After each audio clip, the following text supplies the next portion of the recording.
Today I am visiting Sudeley Castle and I would adore it if you would join me. Let's go. Oh my goodness me, did I have a day at Sudeley Castle? Oh, it is divine.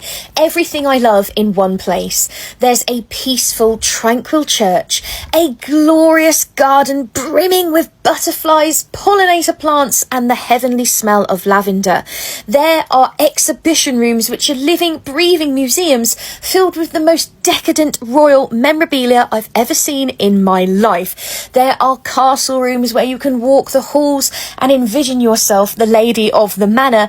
There are ruins dating back to the Wars of the Roses where you can ponder and marvel at their glory. This is fantasticality at its best. I cannot recommend Sudeley enough. It's truly fantastic. Sudeley has been home to people such as Richard III, Elizabeth I. It has strong connections to Henry VIII and Charles I, and perhaps the most notable resident of Sudeley is Queen Catherine Parr, moving in 1547 after being widowed by Henry. I am currently stood in her rooms and let me tell you, my jaw was on the floor. You could feel as though she had been there yesterday. Absolutely. Oh, it was tremendous. It was delicious. It was beautiful. Catherine would finally marry her great love Thomas Seymour in 1547. However, tragically, she would only go on to live with him for a year after dying in childbirth in 1548. Catherine was buried in the accompanying St Mary's Chapel, the only English queen to ever be buried in a private castle. I'm going to touch a little more on this later. The castle's origins actually go all the way back to pre-1066 and the Norman Conquest. It was even listed in the Domesday Book as a prosperous estate in 1086. The castle has gone through many changes over the centuries. However, it was in 1643 the castle was besieged during the English Civil War. In 1649, Parliament ordered it to be partly destroyed so it could no longer be used as a fortress. What you are seeing in this cabinet are some of Catherine Parr's personal possessions, including an original letter written to Thomas confessing her undying love. Oh, I was not prepared for what awaited me in these exhibition areas. Truly, everything. I mean, this is a lock of Catherine's hair as well. Just wow. The castle would remain in ruins for nearly 200 years until 1837, when the Dent family moved in and began restoring it to its former glory. This is Elizabeth I's christening gown. You heard that right. This is the gown she was christened in, and oh my goodness, it could have been made yesterday. It's in perfect condition. What a thing to witness. Sudeley has been open to the public since 1971 and remains half a family home as well. This is Charles I's jacket, and the contents of this house are remarkable. What you are about to see here came from Catherine Parr's resting place. This is a lock of her hair as well as a tooth and some of her personal possessions, including a piece of the cloth she was buried in as well as her dress. I feel very uneasy about what I'm seeing, as the entire what happened to Catherine after her passing disgusts me greatly. So in May 1782, sightseers exploring the ruined chapel noticed something in the ground. They dug in, uncovering her lead coffin. It was first opened in 1783 by land tenants. They found her body remarkably well preserved.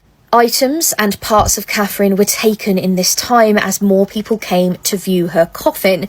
In the 1790s, vandals who they believe were intoxicated broke in multiple times, cut off locks of her hair, stole her teeth, tore her garments, and at one point threw her skeleton onto a rubbish heap before she was reburied upside down. The fact people did this is, I have no words.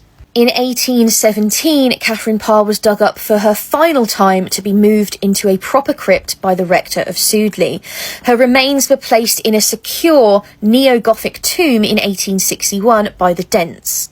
I find the whole thing extremely shocking. Catherine had a struggle of a life. She had to put up with Henry when he was at his worst and couldn't even be left alone in peace upon her death. I am so grateful for the Dents to actually doing the right thing and giving her a proper burial, leaving her in peace once more. Let's get back to slightly cheerier subjects. So what you're about to see in this room is almost a memorial to the Duke of Wellington, and this is actually a clipping from the tail of his horse.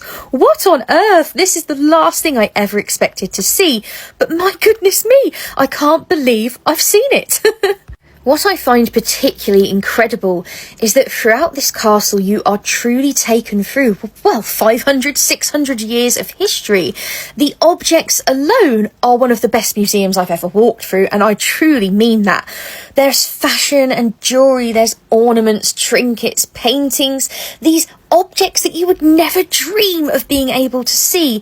It's a true delight. I particularly love these, I suppose you'd call them paintings on the walls. I found them ghostly but beautiful, very captivating. I love those. Upon leaving the exhibition area, I encountered the Knot Garden. This was inspired by a pattern on Elizabeth I's dress, and oh my lord, it is just beyond words. I really loved it. I've never seen anything like this with the relic in the background. It's otherworldly. There was a grapevine too with actual grapes on it. I found that amazing. So this area here actually would have been Elizabeth I's bedchamber. And since it's relict, what they've done is make a bed out of plants. How clever is that? It's a genius. Whoever designs and runs these gardens is a true living genius, because they are just beyond. Everything was glorious, and given that we are in a rather severe drought right now, it was amazing to come to this metropolis. This is the restored St. Mary's Chapel, and I found this a poignant place for peace and tranquility. There was a really warm feeling in here, and as I approach the altar, we happen across Catherine Parr's newly restored tomb. Well, I say new, 200 years. This is no less than she deserves, and I found it quite healing to see her finally at last in this impenetrable, beautiful tomb at peace. You know, just leave her alone. Leave the woman be. I can't believe they would even leave her buried face down for all those decades. It's just, it really does break my heart. Catherine's life was so tragic, and she was a remarkable woman. I could make so many videos about Catherine. She's endlessly interesting and so intelligent too. Not a bad view when leaving the church either. It's just, everything here is fantastically dreamy. I love it. It's enchanting. That's the word. The whole of Sudeley is enchanting, and I would visit again and again and again. Can I actually move in? Please and thank you. I adored these gardens. Everything was different. Every bit had its own mark, and yet they connected. It's just, it's what you dream of. It truly is. And again, we are in a drought, so plants are struggling. But let me tell you, standing in this fountain and letting those few drops hit me was very nice. It was about 33 degrees when I visited here, so any sort of relief was very welcome. The views surrounding the gardens are absolutely astounding as well. They just bring you this joy that warms your heart and makes it flutter. Everything is delightful. It truly is. The ruins hold their own kind of magic. Walking these grounds was one of the best days out. Thank you so much for joining me on my little tour around Sudeley Castle today. I have had an unforgettable experience. From the divine church to the glorious stately rooms to the absolutely unbelievable things I've witnessed in the exhibition rooms. It's been amazing. It's been a total 10 out of 10 day. The garden is brimming and bursting with not only the smell of lavender, but butterflies galore. I couldn't have wished for anything better. Whatever you are doing today, have a fabulous one, and I will see you very soon.